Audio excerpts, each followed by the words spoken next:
Reporting. Love it or hate it, it's something that every department needs to do on a pretty regular basis. And of course, dealing with people analytics is no different.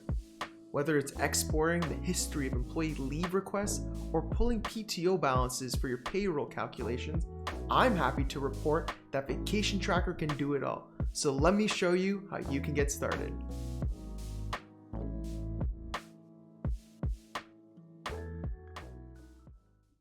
Hey, it's Dave from Vacation Tracker here, and for today's product tutorial, we're going to be taking a closer look at the reports section, which just recently got a facelift. Now to get started, as per usual, you're going to log into your Vacation Tracker account and navigate to that left-hand menu and click on Reports. Once here, you'll notice that there are a series of cards, and within each one is a brief explanation of what it covers. The top 3 cards are all your leave reports, and for each one, you can obviously generate them, apply filters, and then export them as either a CSV or Excel file. The company audit logs are exactly what it sounds like. It is a history of all the changes that are being made within your company account. And then we have the schedule reports, which is just the ability to schedule one of these 3 reports so you receive them in a timely manner. Let's start by taking a look at one of the 3 leave reports, as they all function very similar. So I'm going to use the leave request report as my example for today. For each report, you can choose to apply a variety of filters to further refine the information. You can choose to filter by locations, departments, labels. Heck, you can even choose to filter by a specific user if you're interested in their particular leave information. You'll notice that as you apply filters, the report underneath updates, as it is a real-time report that changes based on the selections you make. You'll also notice that as you scroll through and see a bunch of these columns, that there's a lot of data points that you can extract, but maybe some of these data points are not relevant to your inquiry. What you can do in that case is actually go to the top right here and click on Edit Columns and actually deselect any columns you might not be interested in, or reselect them if you left them off. Another thing I want to make note of, in specific for this particular report, the leave request report, is that you can also choose the time period you want to look at, whether or not PTO is displayed in days or in hours, and your preferred date format. Once you're happy with all the columns and all the filters, if you want to download the report, you just need to click on the download button, which is right next to the edit columns button, and then choose the type of report you'd like to generate, whether it's an Excel or CSV. Once you click the format, it'll automatically generate the report, and then to download the report, you just need to click on the button. Here's an example of a downloaded report based on the filters and columns I had just selected. Now it's just up to you to decide whether or not you want to edit this further or start sharing it with your colleagues. Now that we've covered a basic overview of the 3 different types of leave reports, as well as what you can expect to find within each of these cards, let's take a closer look at the company audit logs. In here is a log of all the actions taken within your Vacation Tracker account.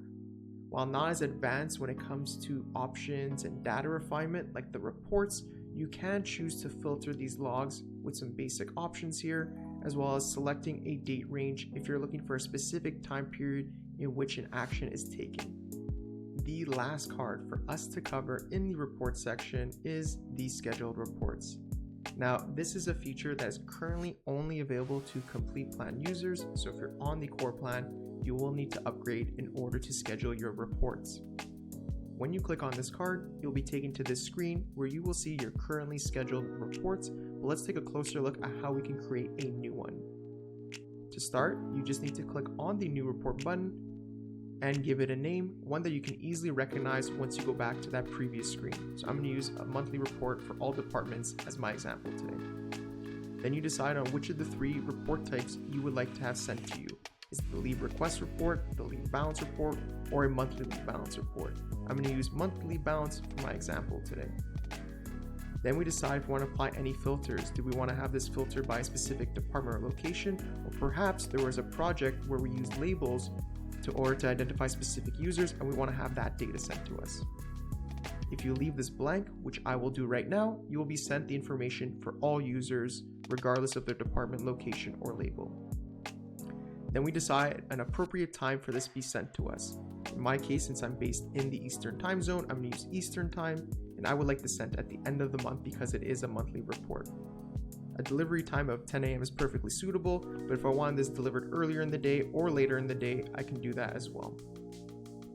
Now last, before we click on schedule report, we just need to decide who will be sent this report.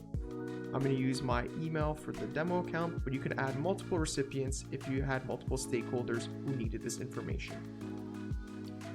The one thing I want to bring your attention to is as you're creating this report or the scheduled report, you'll notice that there is a summary at the bottom letting you know of all the decisions you've made thus far.